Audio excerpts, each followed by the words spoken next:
welcome to FPL Mate, your best mate for fantasy Premier League content for the 2023-24 season. My name is Dan, and today it is time to pick my Gameweek 23 team right now, guys. So, yeah, transfers to be made, captains to make a decision on. Let's talk about it all today. Leave a like, subscribe. Let's get started.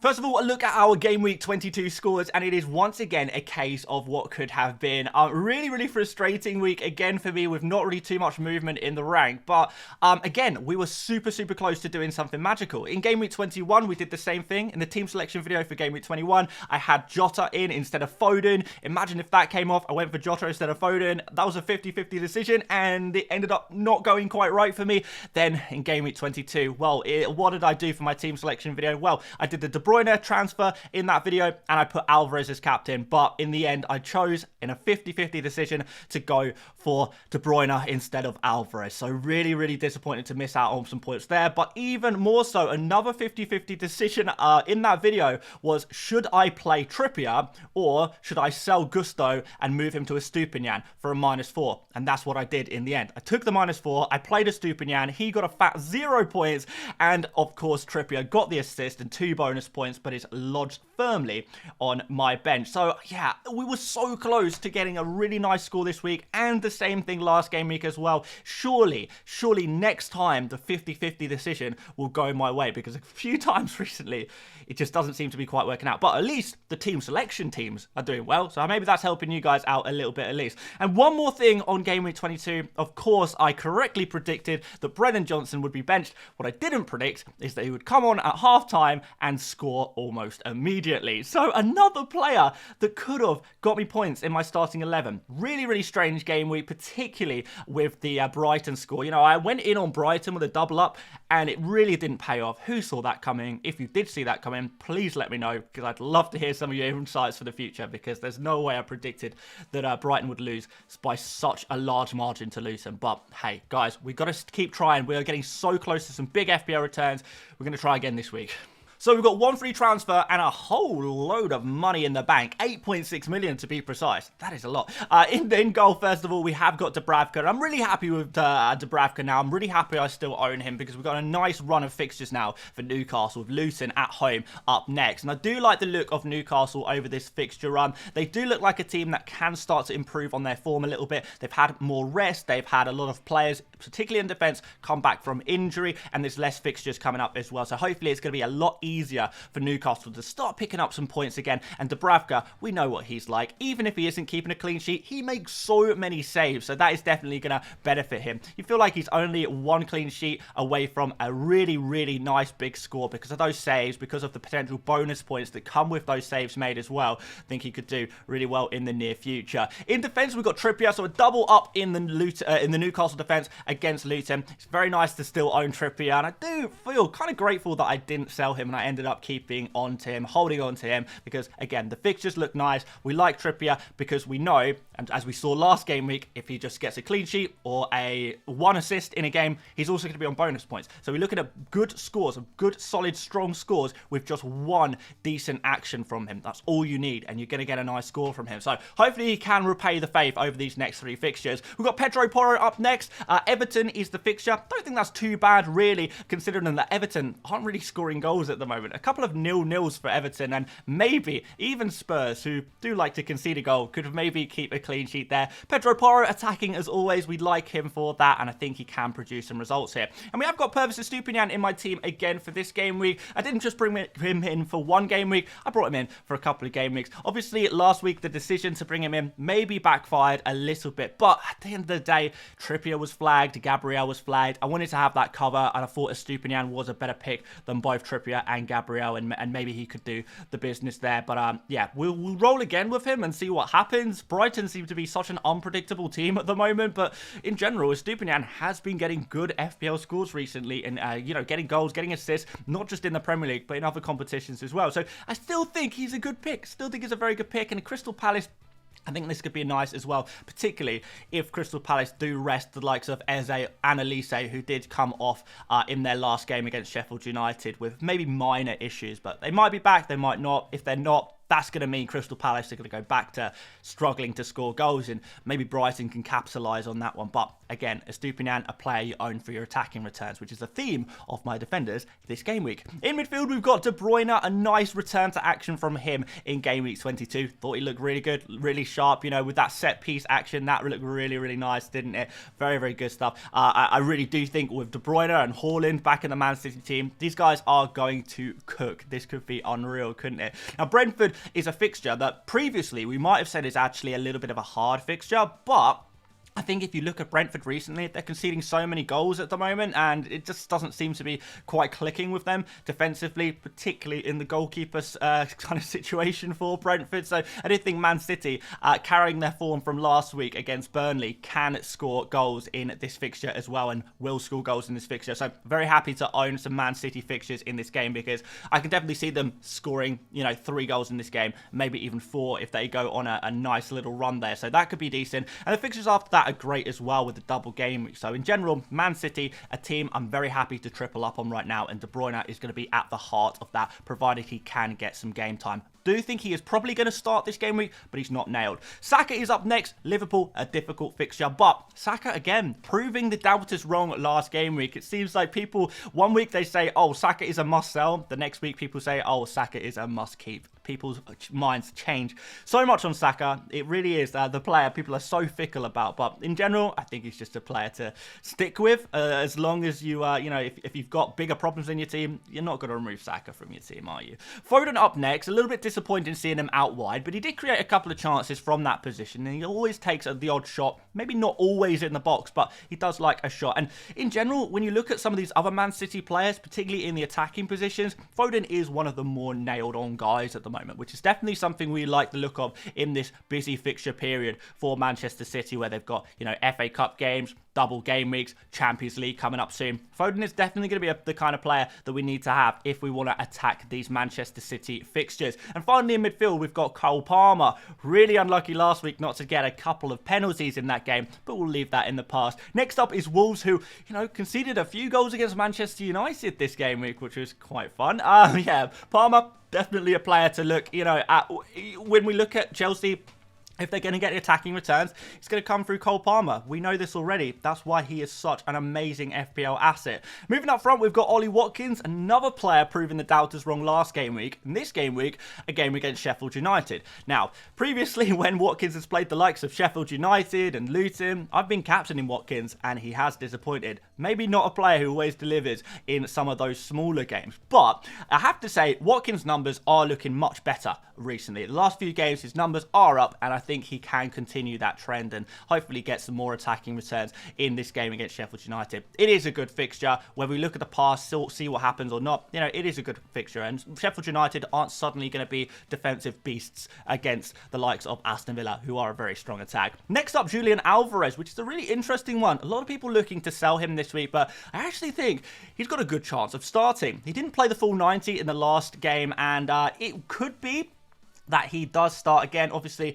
really good performance. 2 goals from him in the last game. And I don't think Erling Haaland is quite ready yet. I still think, you know, the chances of both Haaland and De Bruyne starting, both of them starting, you know, there is obviously a chance, but I don't think it's guaranteed. And if just one of De Bruyne and Haaland misses out, you think Alvarez, given the form he showed in the last game, will definitely take their place. So, still very much a player I'd quite like to own at the moment. I still think he's a pretty decent pick, but we do need to talk about Haaland, and we will very shortly. And finally up front, I've got João Pedro.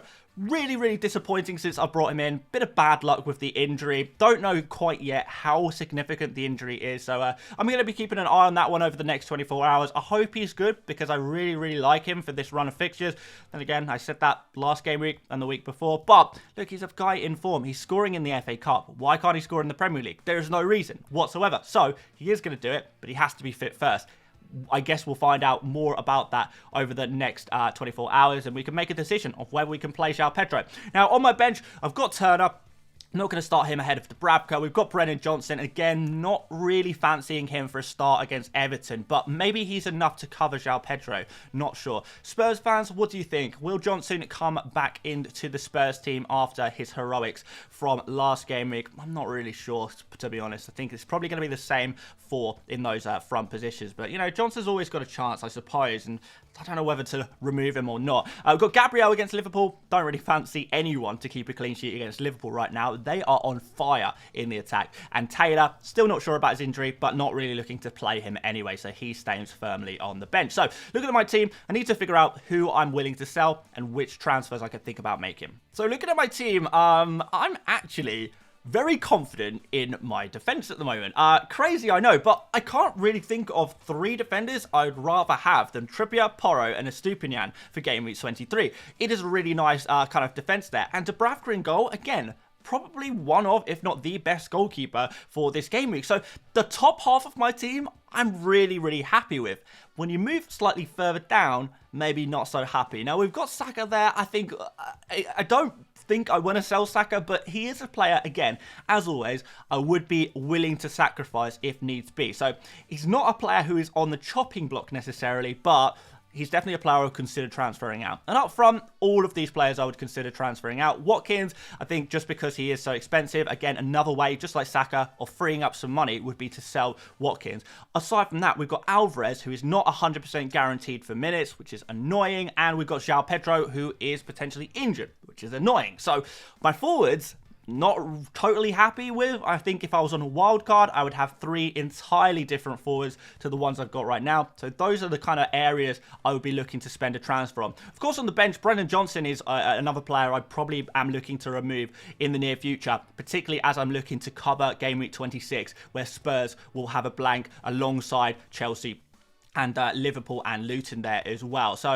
yeah, it's looking pretty good. I don't really have too many blanking players for Game Week 26 at the moment, but when I look to add some Liverpool players, I'm definitely going to need to make sure I am, you know, backing it up with some more cover for Game Week 26 as well. So, that's something I need to keep an eye on. So, with that said, who am I thinking of transferring in? Well, goalkeepers, there is none. I'm happy with Dubravka for at least the next 3 game weeks. For defenders, I've got my eye on Trent, but I don't think I'll be looking to bring him in this game week against Arsenal. And you never know. Connor Bradley could indeed get the nod ahead of Trent. Maybe they play together. Not really sure right now. So Trent, he's probably a player I bring in soon, potentially. But at the same time, this game week is probably not the game week I want to do it in. I want to gather more information about that scenario, and I would rather avoid picking players when they're about to play Arsenal as well, because not only is there less chance of a clean sheet, but less chance of attacking returns in a game like that as well. For midfield, Diogo Jota is still firmly on my radar, but we've got a new addition to my transfer targets in Gordon. Really nice fixtures for Newcastle, as we spoke about before. And maybe Gordon could be a nice little Johnson replacement, potentially. I think that could quite work out quite well for me if I went to go that direction. In terms of forwards, Erling Haaland is my #1 transfer target, of course, but need to wait for more information about whether he starts.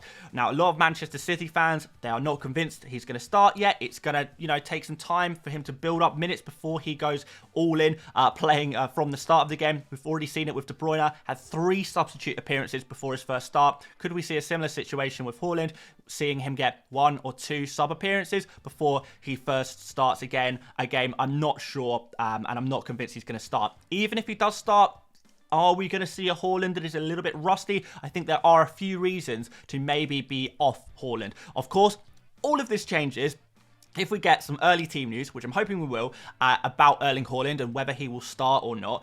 If we find out it is likely he's going to start, then, you know, everything changes and Haaland becomes transfer target #1. I've got enough money in the bank to move pretty much any of my forwards to Haaland.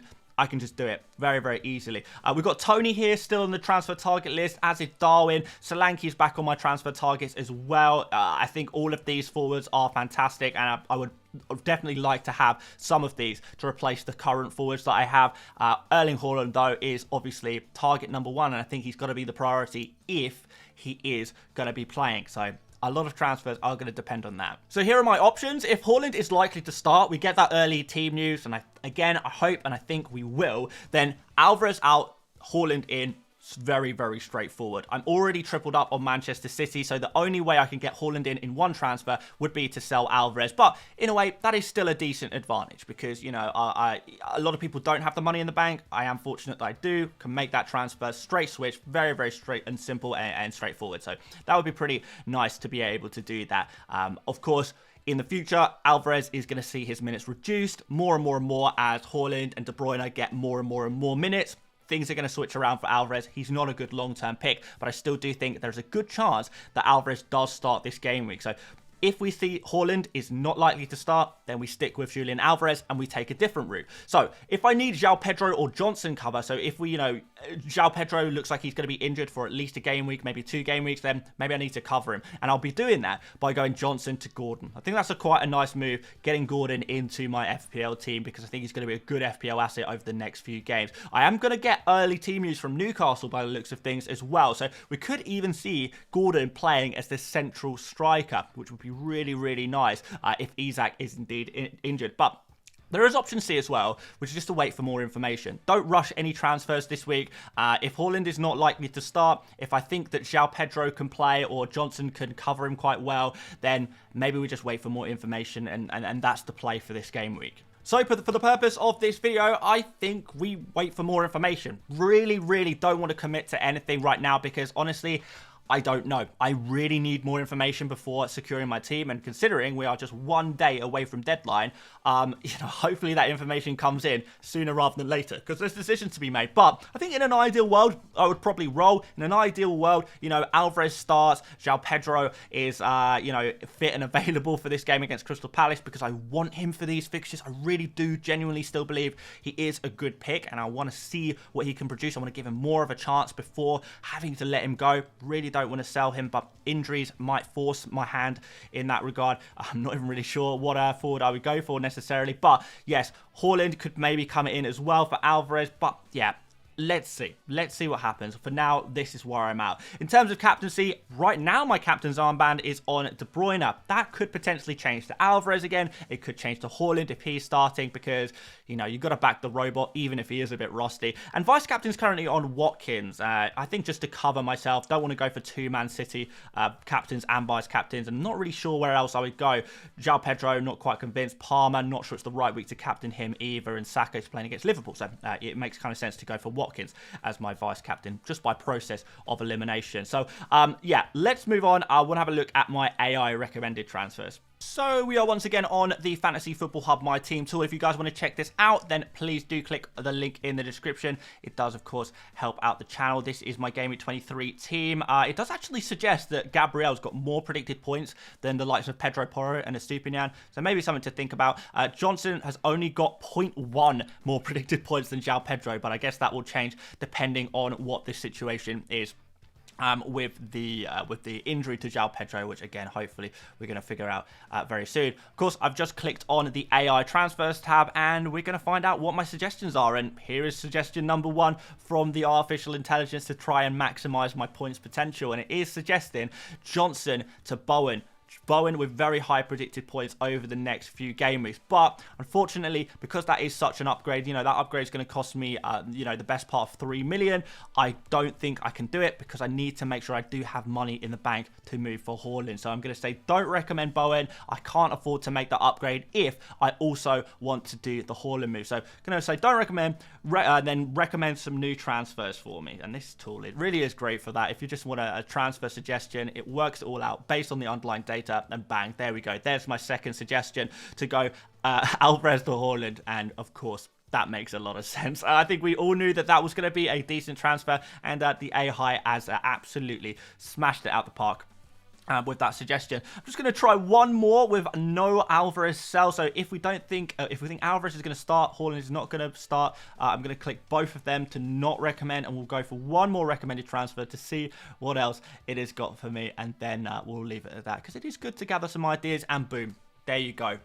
Guys, this is not scripted. This is literally the predicted transfer. This tool is that good at suggesting transfers for you. Johnson to Gordon, another transfer I'm very keen to make. So can't do the Bowen one, and the AI agrees with me perfectly on what the best transfers are. So guys, check this tool out for yourself. It really, really is absolutely fantastic. Link at the top of the description, and do it. See what your predicted your predicted points are, your suggested transfers are, and see if this tool can help you out as well.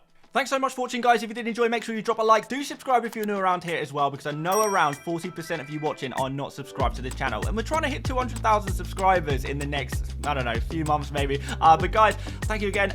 Make sure you do check out yesterday's buy, sell, keep, avoid video. Uploaded that last night. And we will potentially have another video out for you this evening, maybe containing some experts. So hopefully see you then. And aside from that, I will see you later, mates. Bye-bye.